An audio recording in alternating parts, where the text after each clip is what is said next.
Looking around right now, the COVID craziness has seriously changed the landscape of our life, hasn't it? Stadiums that were once full, now they're empty. Businesses once bustling, now they're crawling. We're all facing uncertainty right now, no doubt about it. And I know we're all trying to move forward, aren't we? I think we're all asking a lot of questions. We have a lot of concerns, but there's one question maybe that we're asking more than any others, and that is, how do we move forward right now in our life? Have you asked that? I know I have. I want to tell you about three different men named John. The first John, he was a judge. After hearing a case, he made a decision. He threw his gavel down and gave his sentence out to another John, who I'll call the second John. He sentenced him to prison for breaking the law. The second John had already seen some hard times in his life. He'd lost his wife through death, leaving the second John with several children, and actually one of them who was blind, and eventually he was able to get remarried. The sentence to prison lasted around 12 years. It was hard on his family, as you can imagine. His wife was basically left to navigate on her own with 4 kids. While her husband, the second John, was in prison, she did the best she could, but really the family was broke.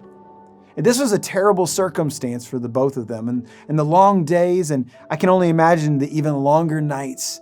There were some uncertain times in their life.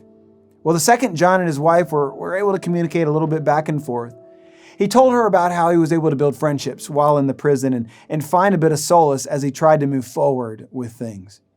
He even shared how he was able to give speeches and that people from the prison would gather to listen. Enjoying the words he shared, crowds began to gather around the second John. And then the craziest thing happened. People began to gather outside the prison to hear him give his speeches.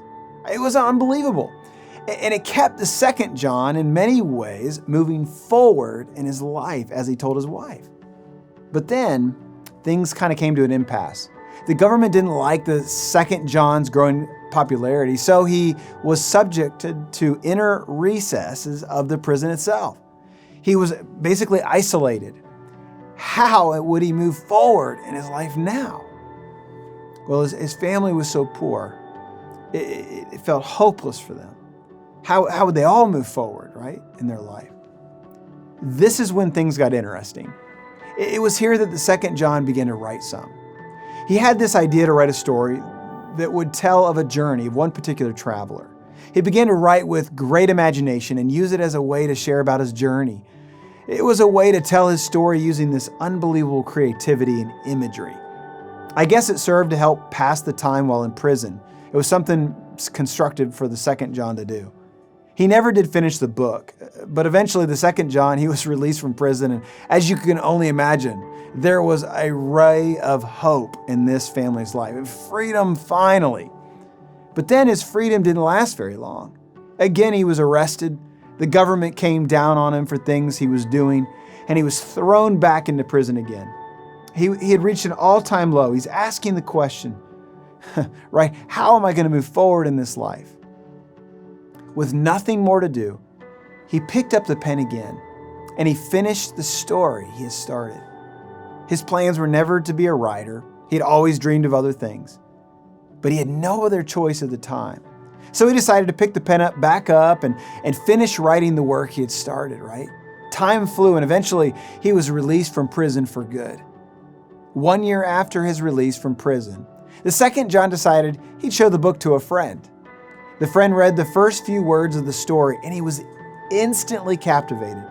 The friend read these first few words. The words read, "I saw a man clothed with rags, a book in his hand, and a great burden upon his back." The second John's friend really loved the story and said it should be published, and it was. The book was an instant hit, and people from all different walks of life read it. Hundreds of thousands of copies were sold in a few short years. People were enthralled in the incredible imagery and the perspective that it was written in. Eventually, listen to this, it became the second most sold book of its time, second to the Bible itself. Here is why that's so interesting. Because that book that the second John wrote about, it was based upon the truth from the Bible. The book talked about how the love of Jesus had convicted this young father by the name of, get this, Christian. Christian's life is changed by Jesus and as a result becomes an outcast in his town. And then the book gives this account of how Christian moves forward in his journey, going through one trial of adversity after another, through one spiritual battle after another, as his journey towards the celestial city or heaven moves forward. The second John had gone through this unbelievable pain and suffering. He had not felt like for many years there was much progress in his life. However, when he looked back over his life, he could see progress. How God had taken so much pain and brokenness and used it for actual good. And get this, the name of the book, maybe you guessed it, Pilgrim's Progress. Interesting name.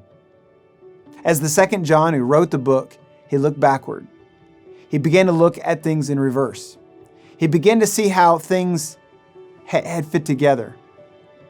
Had he never been placed in isolation, had he never been sentenced by the first John, the book never would have been written and so many lives never impacted.